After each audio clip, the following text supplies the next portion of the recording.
In the birthplace of college football, the Rutgers Scarlet Knights almost made even more history tonight, but Penn State laid waste to those plans really late.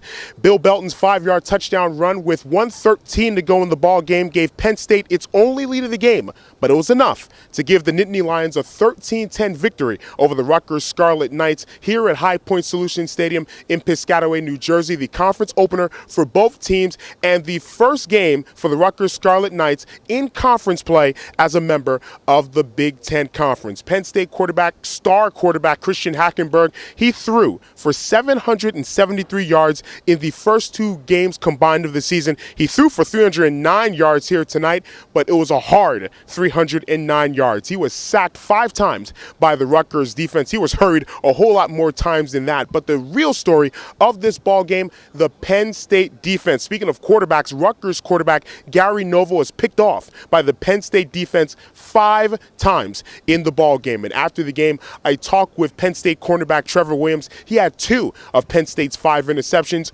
On paper and on the surface, it was an ugly win for the Penn State Nittany Lions. I asked Trevor, is there any such thing as an ugly victory?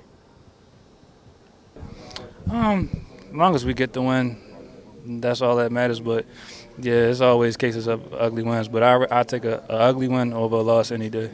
5 interceptions of Gary Nova in this ball game. During this week, did you guys talk about giving Gary Nova's propensity of turning the ball over sometimes, that this might be a night where you guys could be very opportunistic in the defensive backfield? We knew he had a history of throwing 40 interceptions, but Coach Shube told us that he wouldn't be surprised if we got 5 interceptions.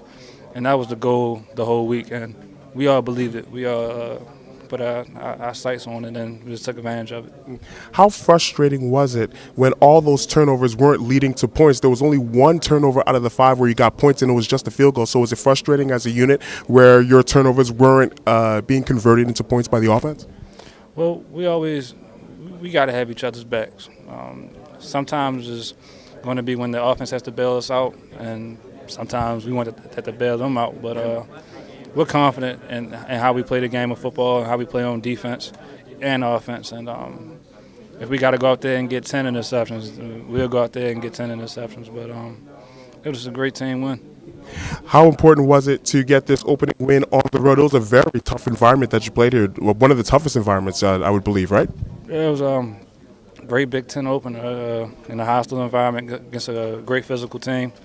And we just wanted to make sure we executed. We knew that they were going to have the fans behind them and the crowd roaring and stuff, and we just wanted to make sure that we rise to the occasion. Were you guys buoyed a little bit by the announcement of the NCAA lifting the sanctions and this team being eligible for a bowl game immediately? Any impact going into this week with that announcement? Nothing really changed for us. We were focused on Rutgers. We were happy about the sanctions being uplifted, and our goal is to be a championship defense, win the Big Ten championship, and we got to keep working.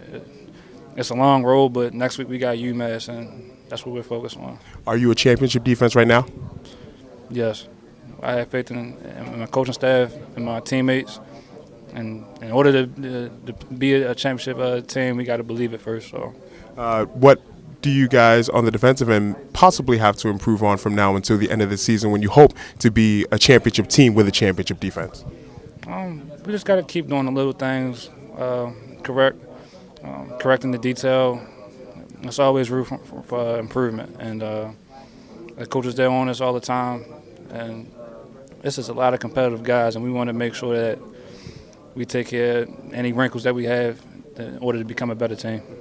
So once again, the Rutgers Scarlet Knights wasting a very good defensive effort. 5 sacks of Christian Hackenberg, only holding Penn State to 13 points and holding them out of the end zone for the first 58 minutes plus in this ball game. But once again, Penn State coming away with the 13-10 victory against the Rutgers Scarlet Knights in the conference opener, in the Big Ten opener for both teams. So stay tuned to ALotofSportsTalk.com, where we will have the written recap of this football game between Penn State and Rutgers, and we will see you you in Syracuse, New York for next week's college football game of the week. It'll be the Maryland Terrapins going into the Carrier Dome to take on the Syracuse Orange, an ACC versus Big Ten matchup.